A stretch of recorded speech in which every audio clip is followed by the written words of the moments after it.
हमको कुछ नहीं चाहिए। बहुत समझाया सन्यासी जी ने कि जरूरी नहीं है कि बेटा सुख देगा। और बेटा सुख कैसे देगा? आपके 4 बच्चे हुए, चारों बच्चों को आपने खूब पढ़ाया लिखाया, खूब बढ़िया, किसी को डॉक्टर बनाया, किसी को मास्टर बनाया, तो सारे के सारे बच्चे जाकर अपने अपने जगह शिफ्ट हो गए। कोई मुंबई चला गया, कोई दिल्ली चला गया, कोई कहीं चला गया। अंत में मरते समय दादाजी को नौकर रखना पड़ता है, तब एक गिलास पानी मिलती है। और संयोग से यदि कहीं पधार गए तो संस्कार करने के लिए 6 दिन 8 दिन कम से कम बर्फ में रखना पड़ता है। बच्चों को छुट्टी नहीं मिलती है। बताओ ऐसे जीवन से क्या मतलब, ऐसे पढ़ाई से क्या मतलब जो इतना पढ़ा दो कि तुम्हारे पास ही से भाग जाए, है ना। इसलिए बेटा से कोई सुखी हो, ये मन की वृथा हटा दे। सो बहुत समझाया, लेकिन जब ये नहीं माने तो महाराज संत जी ने क्या किया, सन्यासी ने एक फल दे दिया और फल देकर कहा जाओ भगवान कृपा होगी तो बेटा होगा। सो फल लेकर पंडित जी गए और पंडितानी बैठी थी। पंडित जी ने क्या किया, बोले तो आवाज बढ़ाओ यार थोड़ा। पंडित जी ने क्या किया, बोले पंडित जी ने कहा भाग्यवान, इसको जाकर के तुम खा लो। पंडितानी ने विचार किया, अरे कभी फल से भी कोई बेटा बेटी थोड़ी होता है, और बढ़ाओ थोड़ा, फल से कोई बेटा बेटी थोड़ी होता है। सो इसने विचार करके कहा महाराज रख दो, मैं खा लूंगी। और पंडित जी कहे नहीं, अभी अभी खाओ, जल्दी खाओ। सो पंडितानी ने कहा कि संत का द्वारा दिया हुआ प्रसाद है, इसलिए स्नान ध्यान करके खाएंगे। पंडित जी ने कहा कि भाई तुम तो बड़ी भाग्यवान हो, तुम तो बड़ी ज्ञानी हो। ऐसा विचार करके पंडित जी चले गए। पंडितानी ने क्या किया, बोले हाथ में फल लेकर बैठ गई, विचार करने लगी क्या करूं। तब तक एक पड़ोसी आ गई। अब पड़ोसी आ गई तो पड़ोसी ने कहा क्यों चिंता में हो। सो इसने कहा मैं क्या बताऊं, हमारे पति देव एक फल लाए, कहते खा लो बेटा हो जाएगा।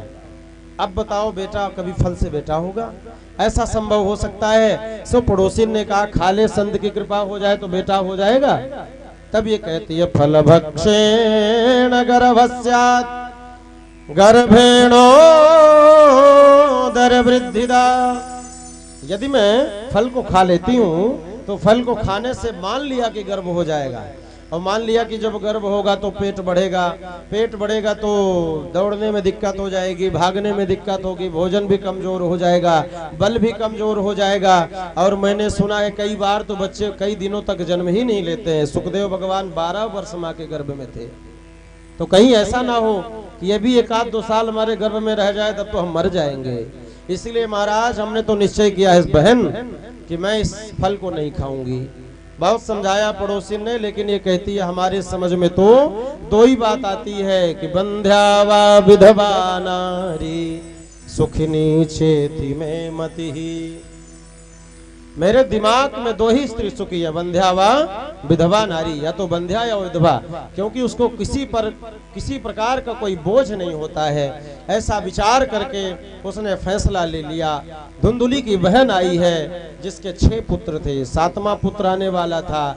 धन के लालच में उसने कहा घबराओ नहीं, मैं अपना बेटा तुमको दे दूंगी और तुम मुझे धन दे देना। ऐसा विचार करके महाराज धुंधुली ने बात तय कर लिया और धुंधुली के सेवा में आ गई बहन, धुंधुली की बहन। और पंडित जी को आज इसने पागल बना दिया, मूर्ख बना दिया। क्या बना दिया, बोले पंडित जी ये फल हमें बहुत फायदा कर रहा है। क्या कर रहा है, बोले अब हमको ऐसा लग रहा है कि हमारे गर्भ में बालक है।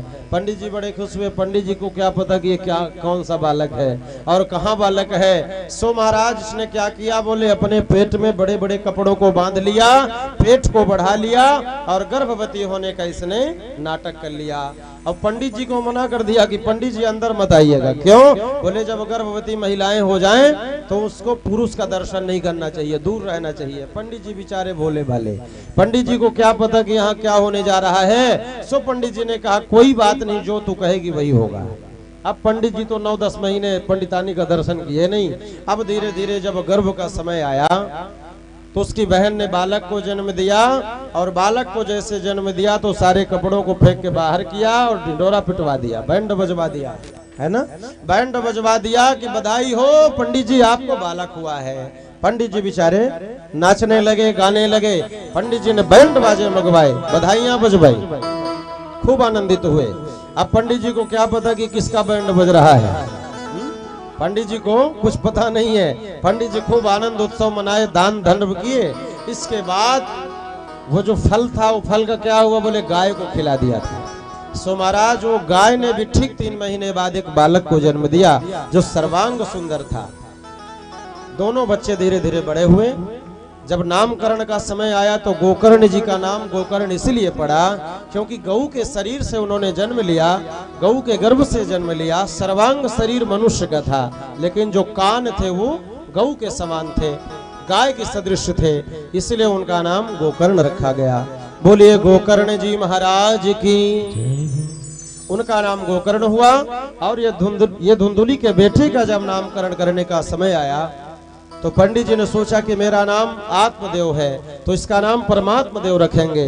समंदर से दौड़ती हुई भागती हुई आई, उसने कहा नहीं नहीं, मैं अपने नाम से संबंधित नाम रखूंगी, है ना, मेरे नाम से संबंधित नाम हो। मैचिंग का नाम जिसे कहते हैं, जैसे आजकल लोग मैचिंग का नाम रखते हैं, है ना। आपके छोटे बेटे का नाम चिंटू है तो जब दूसरा हुआ तो उसका मिंटू रख दिए, तीसरा हुआ तो उसका पिंटू रख दिए। इस तरह से मैचिंग का नाम जो लेने में सहजता हो, ऐसा लोग मैचिंग का नाम रखते हैं। ये मैचिंग बहुत खतरनाक है ना। एक व्यक्ति थे, वो मैचिंग के बड़े शौकीन थे। उनके बच्चे हुए तो पहला जो बेटा हुआ तो गुरुजी आए तो गुरुजी से कहा कि बढ़िया नामकरण करिए, अच्छा सा कोई नाम रखिए। गुरुजी ने कहा फिर इसका नाम तो बढ़िया भगवान से संबंधित राम रख देते हैं या लक्ष्मण या फिर कोई ऐसा नाम रख देते हैं। तो जजमान ने कहा नहीं नहीं, मेरा नाम चितरंजन है ना, मेरा नाम क्या है, चितरंजन है, इसलिए हमारे बच्चे का नाम भी ऐसा रखिए जो हमारे नाम से संबंधित हो। क्या रखें, शिवरंजन रख दे, अच्छा होगा। बोले नहीं नहीं, कोई और आज के युग वाला नाम रखो जो आजकल चल रहा है।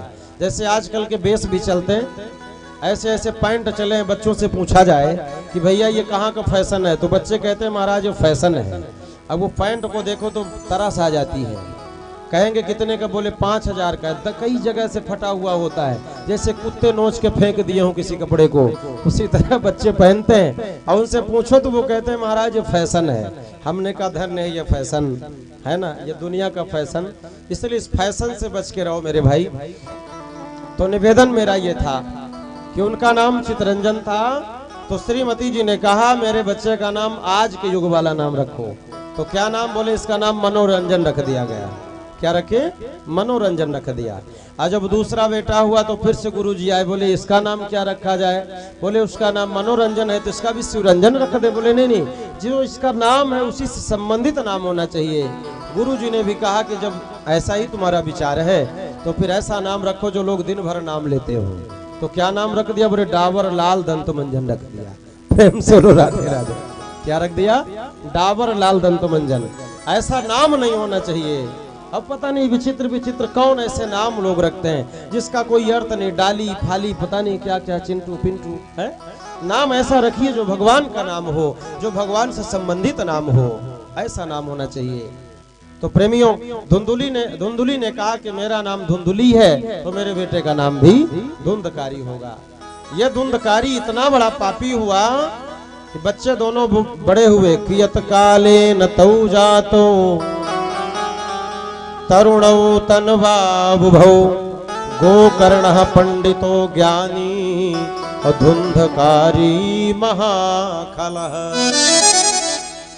गोकर्णा पंडितो ज्ञानी धुंधकारी महाखला। धुंधकारी महामूर्ख हुआ, नालायक हुआ, धीरे धीरे अपने माता पिता को कष्ट दिया।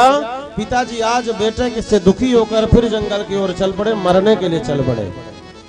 एक दिन और मरने जा रहे थे, क्यों, बोले बेटा नहीं है। और आज भी मरने के लिए जा रहे हैं जंगल में, क्यों, बोले बेटा क्यों है। अब विचार करिए, बेटे ने सुख दिया हा? बेटे को सुख, बेटे का सुख नहीं मिला, आज भी मरने जा रहे हैं। यही समस्या है। परमात्मा हमको सब दे दिया, घर परिवार धन दौलत दे दिया, लेकिन जो बेटा है वो नालायक है। रात दिन चिंताएं सता रही हैं, ऐसे बेटे से तो मर जाना अच्छा है। तो ये जाए या तो हम टर जाएं घर से, है ना। अब कई लोग तो अयोध्या बनारस भाग जाते हैं, घर छोड़ के चले जाते हैं बेटे के दुख से। आज अर्धरात्रि के समय पिताजी जाने लगे तो गोकर्ण जी को पता चला। गोकर्ण जी ने समझाया, पिताजी कहाँ जा रहे हो, बोले जा रहा हूँ मरने। क्यों, बोले ये बेटा नालायक है, रात दिन परेशान करता है, दिन भर शिकायत आती है। सो उसका केवल एक ही उपाय मरना। आजकल भी यही लोग जान लिए हैं। कोई घर में दुख आए, कष्ट आए, बहुओं को थोड़ा कष्ट हो तो बहुएं भी सोचती है फांसी लगा के झूल जाओ, लटक जाओ, हो गया कल्याण, है ना। मनुष्य वही है जो कष्टों का सामना करे। आत्महत्या से बढ़कर कोई पाप नहीं है। बच्चों का विवाह हो जाता है, पत्नी अनुकूल नहीं मिली तो बेचारा कष्ट के मारे झूल जाता है, कुएं में कूद जाता है। उसका उपाय यह नहीं है कि मर जाओ, आत्महत्या कर लो। उसका उपाय केवल इतना है कि भगवान से सद्बुद्धि होने की प्रार्थना करो, मेरी पत्नी को सद्बुद्धि मिले, मुझे सद्बुद्धि मिले, ऐसा भाव मन में होना चाहिए। आजकल छोटी छोटी बातों में लोग देखो फांसी लगा रहे हैं, आग लगा रहे हैं, कुएं में कूद रहे हैं, आत्महत्या कर रहे हैं। और जो आत्महत्या किया मन वो ब्रह्म हत्या किया, उसे ब्रह्म हत्या का पाप लगता है। इसलिए आत्महत्या नहीं करनी चाहिए, इससे डरना चाहिए। सो पंडित जी चल पड़े तो गोकर्ण जी ने बहुत समझाया, पिताजी नचेंद्र सुखम किंचित न सुखम चक्रवर्ती रहा सुखमस्ति विरक्तस्य मुनिवीर एकांत जीवनम। एकांत जीवन व्यतीत करिए, उसी में कल्याण होगा। और आज बड़ी सुंदर भक्ति का उपदेश दिया है। यह मनुष्य जीवन बड़ा दुर्लभ है। आइए ये मनुष्य जीवन की कैसी गति है। क्षिति जल पावक गगन समीरा, क्षिति जल पावक गगन समीरा, पंचरचित है अधम शरीरा, पंचरचित अधम शरीरा। श्री राम जय राम जय जय राम, श्री राम जय राम, श्री राम जय राम, श्री राम जय राम। पंच रचित यह अदम शरीरा, इसलिए पिताजी शरीर को पाकर भगवान की भक्ति करो। और गोकर्ण जी ने जो ज्ञान दिया है वो हम सभी को भी वो ज्ञान लेना चाहिए। ये बहुत सुंदर ज्ञान है। कौन सा? बोले देहे स्थिमान सरुधिरे भीमत्यो त्यजत्वम। ये शरीर क्या है जरा हम विचार करें। ये शरीर क्या है? बोले अस्थि स्तंभम स्नायुबद्धम मांस शोणित लेपितम। जैसे आप लोग मकान बनाते हैं तो पिलर, सबसे पहले पिलर खड़ा होता है। ध्यान से सुनिए, पिलर होता है तो पिलर देखने में बड़ा अजीब लगता है, चारों तरफ से इधर उधर लगता है, देखने में खराब लगता है। तो पिलर खड़ा होता है, दीवारें खड़ी होती हैं, इसके बाद उसको सजाने के लिए हम प्लास्टर करवाते हैं। और प्लास्टर के बाद पता नहीं ना जाने पीओपी पिट्टी कितने प्रकार के पेंट करवाते हैं, तब हमारी वो दीवार सही होती है। उसी तरह से शरीर क्या है? इस शरीर में हड्डियां ही हड्डियां हैं, मांस ही मांस है ना। और हड्डियों और मांस के संयोग से ये शरीर बना है। और परमात्मा ने इस चमड़ी का प्लास्टर कर दिया। सुंदर, किसी की गोरी चमड़ी हुई, किसी की काली चमड़ी हुई। इस चमड़ी से भगवान ने इसका प्लास्टर किया। और इस चमड़ी को सजाने संवारने के लिए हम रात दिन लगे हुए होते हैं। आप देखिए ना, किसी का एक्सरे रिपोर्ट देखिए, अब विचार करिए कि कितना खराब लगता है एक्सरे रिपोर्ट। या कोई एक्सीडेंट हो जाए फिर देखिए उसका क्या कैसा स्वरूप लगता है। इसीलिए शरीर के बारे में बहुत सुंदर ज्ञान दिया। और उन्होंने कहा ये शरीर ऐसा है, बोले जो पश्यानि संजगदिदं क्षण भंगनिष्ठम वैराग्य राग रसिको भव भक्ति निष्ठा।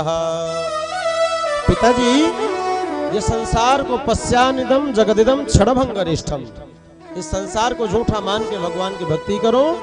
बोले धर्मम भजस्व सततम त्यज लोक धर्मान, धर्मम भजस्व सततम त्यज लोक धर्मान और सेवस्य साधु पुरुषान जहि काम तृष्णाम। संसार से सारे धर्मों को त्याग कर एक ही धर्म रखिए, बस भगवान की भक्ति। किसी मनुष्य में ना गुण देखिए ना किसी में दोष देखिए। जहां पर हम गुण देखेंगे वहीं पर दूसरे के प्रति दोष आ जाएगा, है ना। आपके 4 बेटे होते हैं, जैसे आपने कहा कि हमारा बड़ा बेटा बड़ा सुखी है, तो बड़े बेटे को सुखी कहते ही छोटे वालों के प्रति दोष आ गया, माने ऑलरेडी वो दुख से अनुभूति करते हैं, ऐसा विचार मन में आ जाता है। इसलिए हम सभी को एक भाव से देखें, चाहे वो गरीब हो चाहे अमीर हो। गोकर्ण जी कहते हैं पिताजी किसी के ऊपर धर्मम भजस्व सततम त्यज लोक धर्मान सेवस्य साधु पुरुषान जहि काम तृष्णाम। सारे मनुष्य में, ये सारे मनुष्यों में भगवान का दर्शन करिए। जहां तहां भी देखो परमात्मा ही दिखना चाहिए। महाराज भक्त नामदेव जी थे, भक्तमाल की बड़ी सुंदर कथा है। भक्त नामदेव जी भगवान को स्वयं भोजन कराते थे बनाकर, रोटी बनाकर भोजन कराते थे, भोग लगाते थे।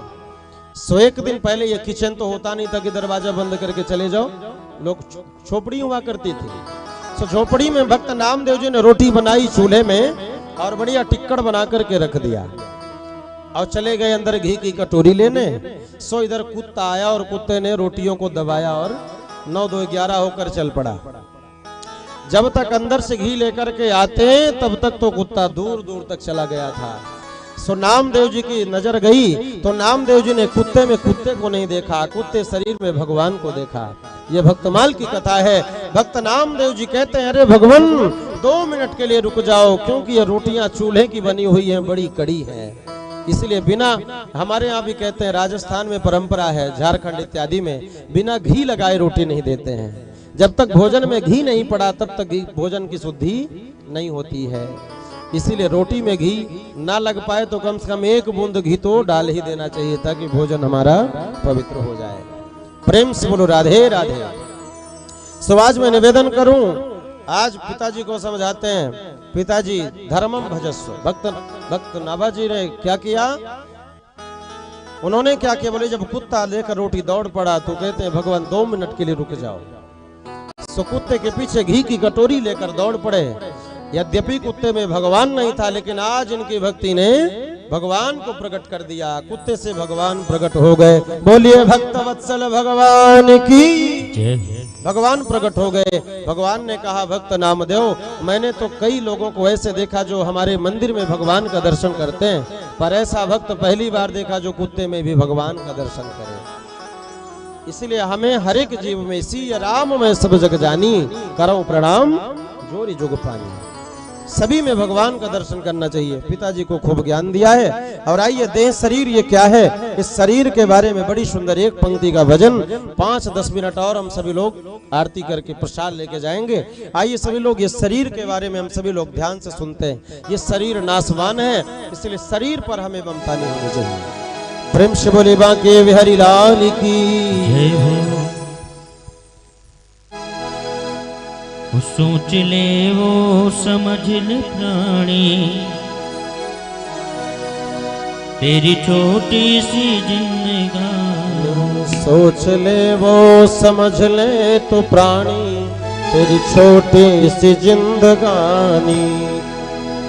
सोच ले वो समझ ले प्राणी, तेरी छोटी सी जिंदगानी। सोच ले वो समझ ले प्राणी, तेरी छोटी सी जिंदगानी। जब श्यामा श्यामा नाम तेरे बने बिगड़ता, नहीं तो छूट जाए राजधानी। सोच ले वो समझ ले प्राणी, तेरी छोटी सी जिंदगानी।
ताली बजाते हुए जय हो।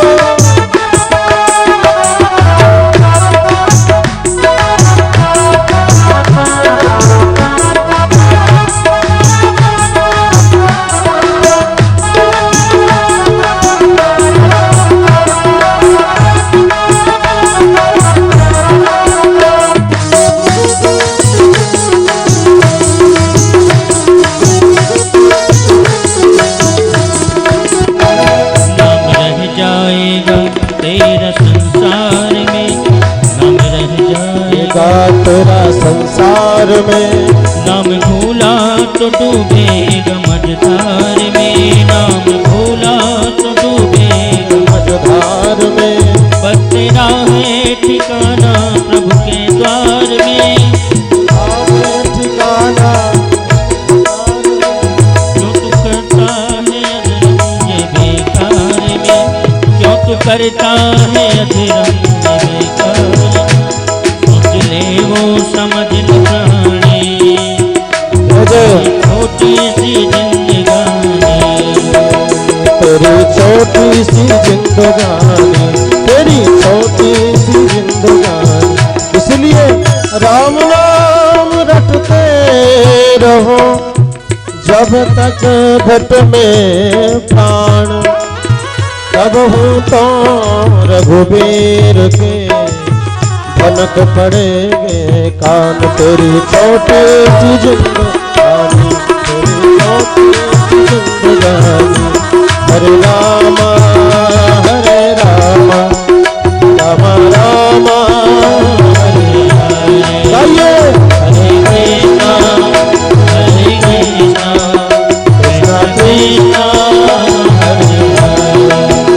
हरे रामा हरे रामा, राम राम हरे। कृष्णा कृष्ण कृष्ण कृष्ण कृष्ण कृष्ण कृष्ण बोल बाके बिहारी लाल की। बहुत बढ़िया गोकर्ण जी ने उपदेश दिया और गोकर्ण के दिव्य उपदेश को समझ करके पंडित जी गए हैं और दसम स्कंद का पाठ करते हुए भगवान के चरणों में मन को लगाए। इधर गोकर्ण जी भी अपने भाई के दुख में दुखी होकर के, उसके अत्याचार से दुखी होकर घर छोड़कर चले गए तीर्थ यात्रा करने। अब इधर घर में माता जी बची और धुंधकारी बचे, दोनों एक राशि बचे, धुंधुली और धुंधकारी।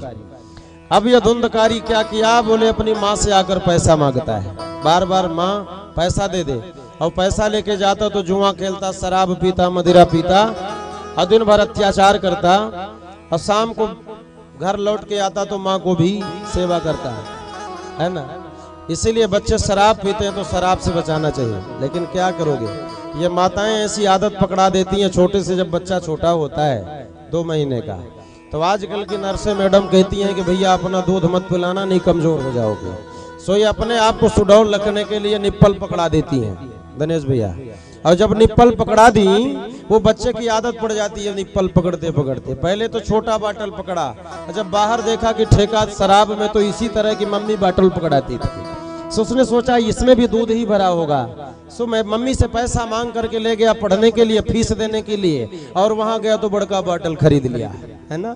अब वहां से खरीद के लाया और लोड होके आया, और जब घर में आया तो माँ की भी खूब सेवा किया उसने। इसलिए गलती बच्चे की नहीं है, गलती हमारी और आपकी है। हम माँ बाप हैं, हम पैसा बच्चे को दे के भेज देते हैं, पर ये पता नहीं करते कि बेटा कर क्या रहा है ना।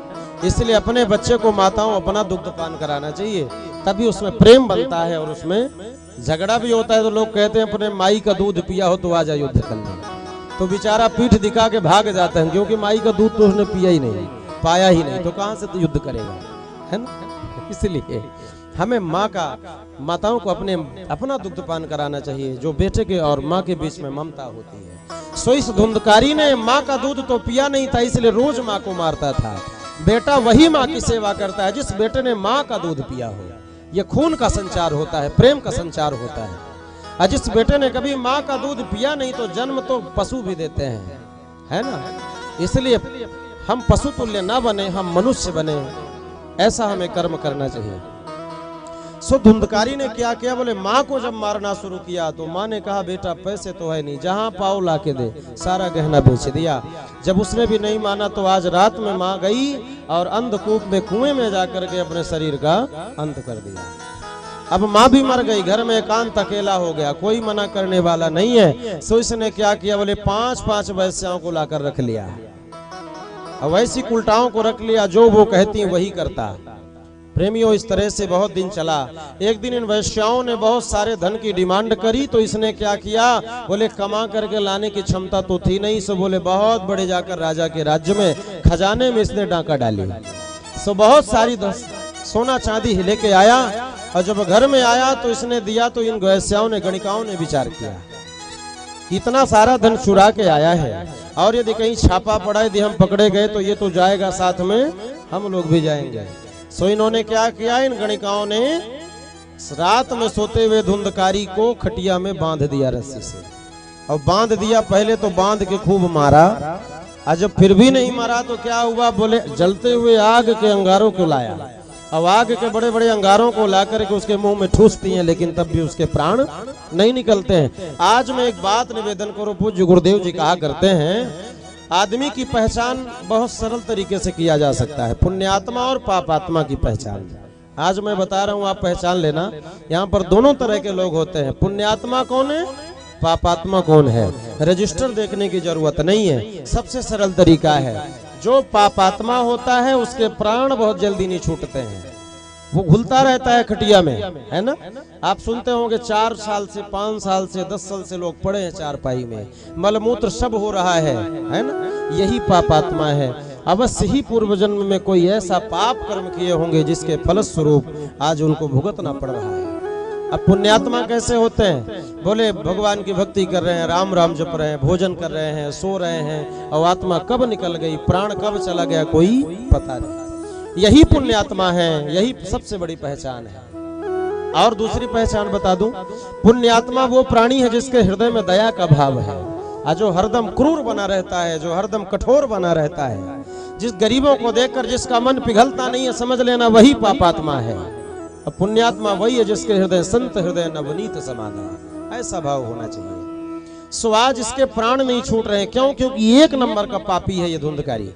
बहुत प्रयास करने पर उसके प्राण छूटे। इन वैश्याओं ने क्या किया, इन्होंने बोले वही घर में गड्ढा खोदकर इसको गाड़ दिया, गाड़ करके मिट्टी पाट दिया, गोबर से लीप दिया, धन का बंटवारा करके चली गई। अंत में क्या हुआ, बोले जब सुबह देखे तो घर में ताला बंद था। भाई धुंधकारी कहाँ गए, पता चला तीर्थाटन करने गए। धुंधकारी तो गढ़ के नीचे पड़ा है, वो तीर्थाटन कहाँ करेगा, वो तो ले दे के चली गई। अब क्या हुआ, बोले धुंधकारी के मृत्यु का समाचार गोकर्ण जी को किसी ने बताया। सो गोकर्ण जी गया में गए और गया में जाकर पिंडदान किया। ऐसा महत्व है कि जो गया में जाकर पिंडदान कर देता है तो प्रेत योनि से मुक्ति मिल जाती है।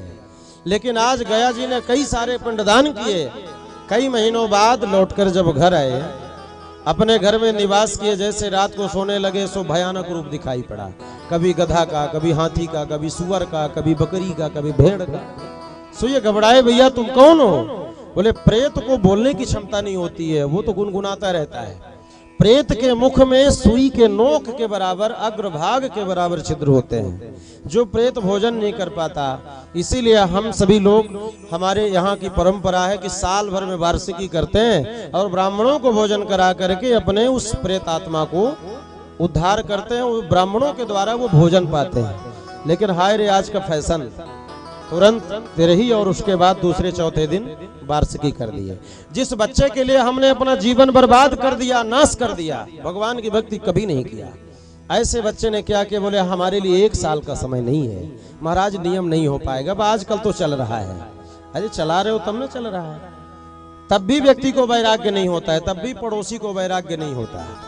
वो यह नहीं जानता कि हमारे लिए इतना भी समय इसको नहीं है, कम से कम 1 अमावस को 1 ब्राह्मण का भोजन तो करा दे, इतनी भी व्यवस्था नहीं है। ये दुर्भाग्य है। कि आजकल हम लोग सभी लोग वार्षिक इतना जल्दी कर देते हैं। ऐसा नहीं होना चाहिए। वार्षिकी साल भर में होना चाहिए। सभी जो है अमावस्याओं में हमें ब्राह्मण का श्राद्ध करा, ब्राह्मण को भोजन कराना चाहिए। सो पंडित जी, सो गोकर्ण जी घर में आए, जब कई सारे भयानक रूप दिखाया, सो गोकर्ण जी ने गायत्री मंत्र पढ़ करके जैसे जल डाला, प्रकट हो गया। अहम भ्राता त्वदीयोस्मि धुंधकारीति नामतः। मैं आपका भाई, मेरा नाम धुंधकारी है। भैया मैंने तेरा तो पिंडदान जाके कर दिया था। बोले नहीं, भले पिंडदान के ऊपर गया श्राद्ध सते नापी, मुक्ति नहीं बचे, नहीं बचे। एक श्राद्ध नहीं, हजारों श्राद्ध कर दो तब भी मेरा कल्याण नहीं होगा। मेरे पूज्य गुरुदेव भगवान कहा करते हैं, इसका कल्याण क्यों नहीं हुआ? दो कारण से नहीं हुआ।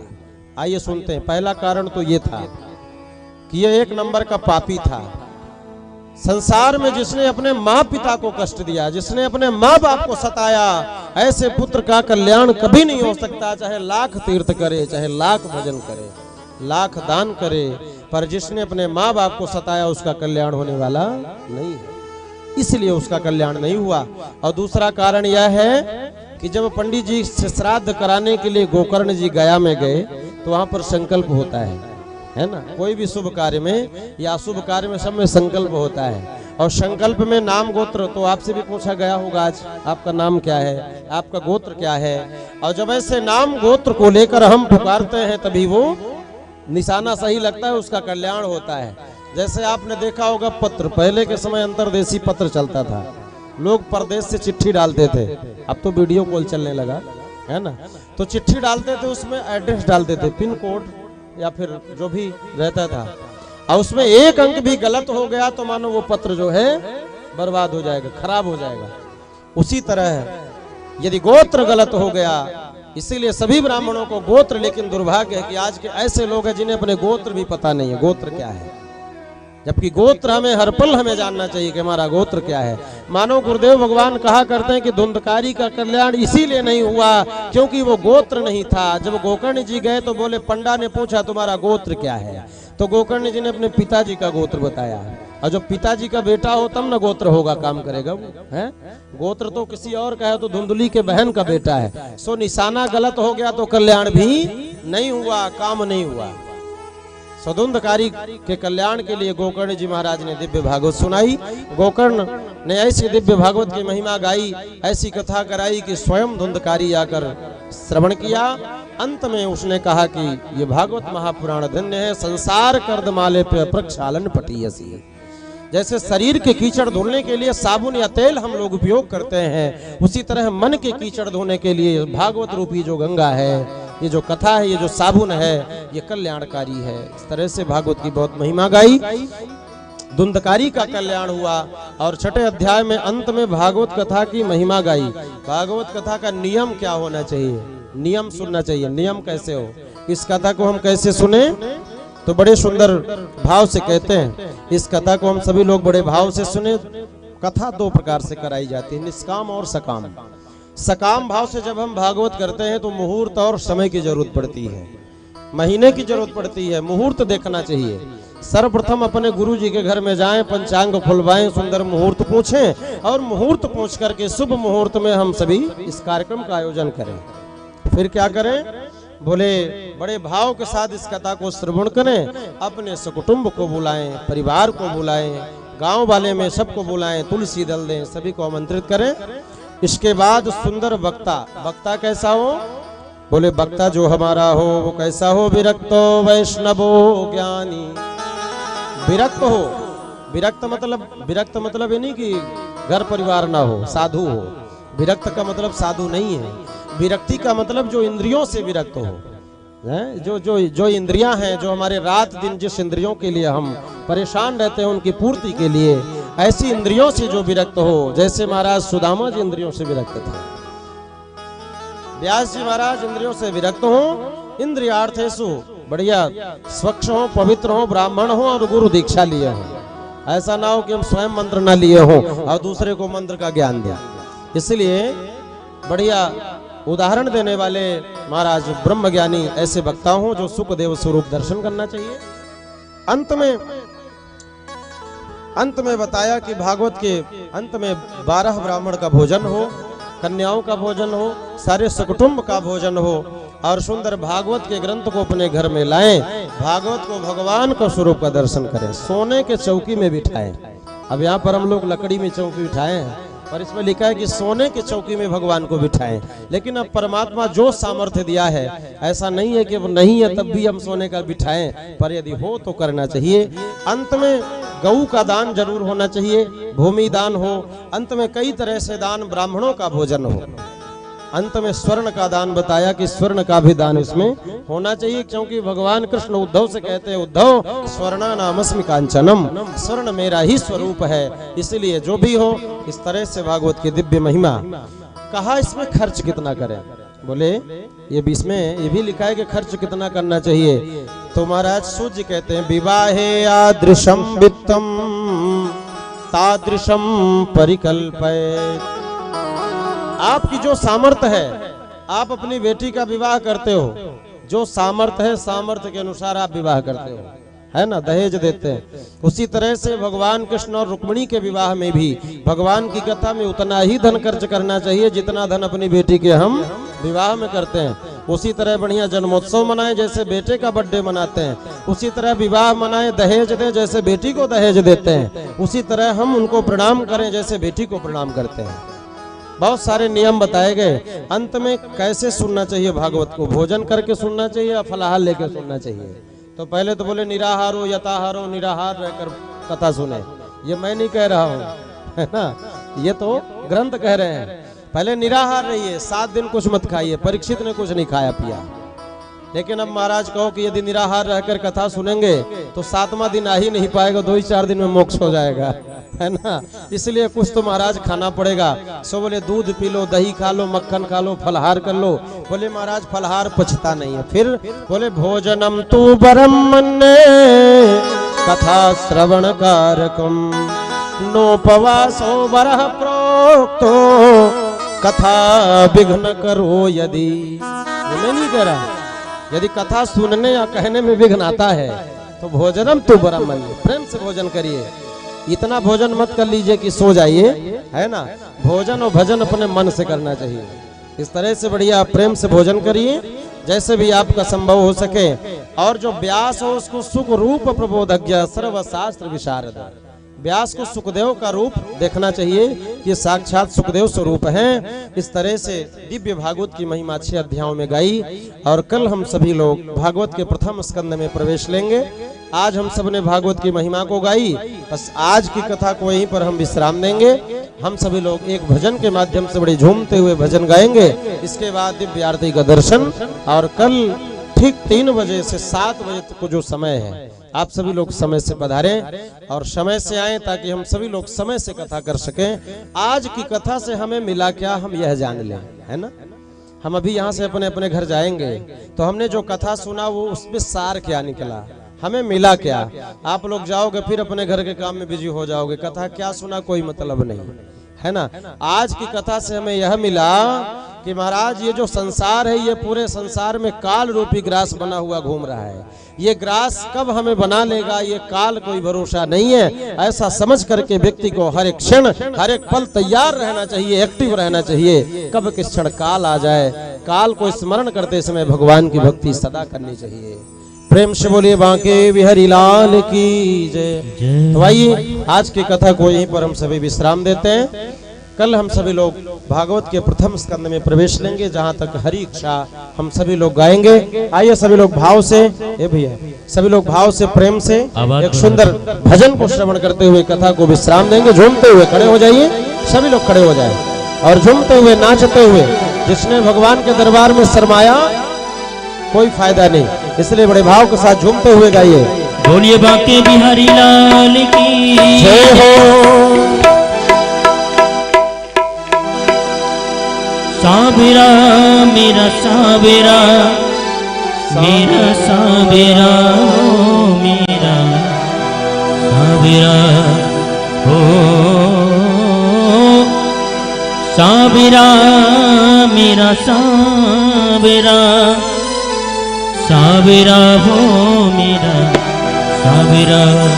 लूट के ले गया दिल जुगा, सांवरा जादूगर सांवरा लूट ले गया लोहीगर सांवरा जादूगर सांवरा जादूगर सांवरा मेरा सांवरा सांवरा मेरा सांवरा सांवरा मेरा सांवरा मेरा सांवरा मेरा सांवरा लूट कर ले गया सांवरा जादूगर सांवरा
जादूगर उसने मारी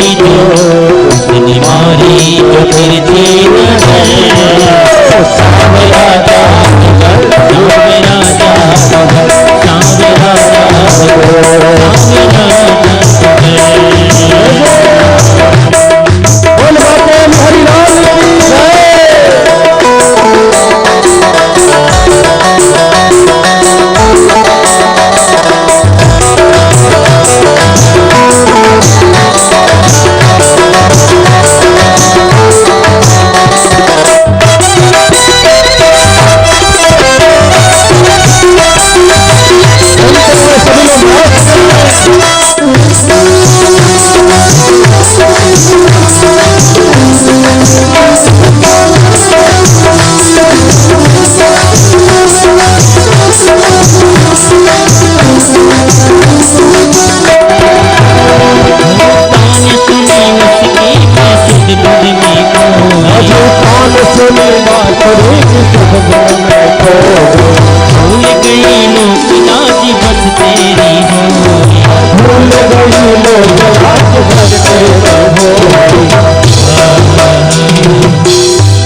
मिलना मुहाल है वो चाहते हैं कि भर दिगार हो तान सुनी बाकी भूल गई लोग लाज बस तेरी हो बस तेरी हो गई बस तेरी हो गई बस तेरी हो गई छोड़ तुझको मैं जाऊं किधर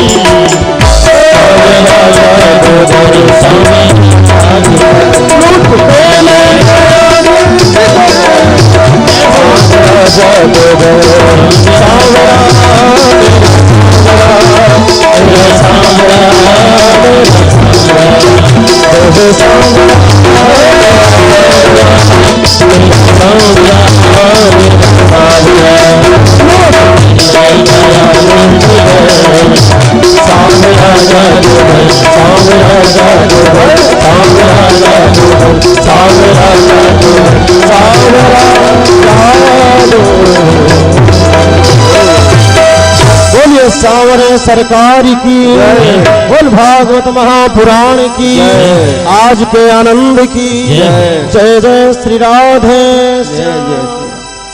आइए सभी लोग बड़े भाव से भगवान की दिव्य आरती का दर्शन, और कल हम सभी लोग पुनः श्रवण करेंगे। आइए सभी प्रेम से आरती चले। आरती क्या प्रज्वल्य हरि ओम ओम इदगुम हविः प्रजननं मे अस्तु दशवीरगुं सर्वदागुं स्वस्ति आत्मसनि प्रजासनि पशुसनि लोकसनि नभयसनि अग्निः प्रजां बहुलां मे करोत्वन्नं प्रयोतो अस्मासु धत्त। के बिहारी तेरे आरती गाओ, कुंजी बिहारी तेरे आरती गाओ, बिहारी तेरे आरती गाओ, बिहारी तेरे आरती गाओ। मोरे मुकुट तेरे शीश पे शोभे, मोर मुकुट प्यारी बंसी मेरो मन मोह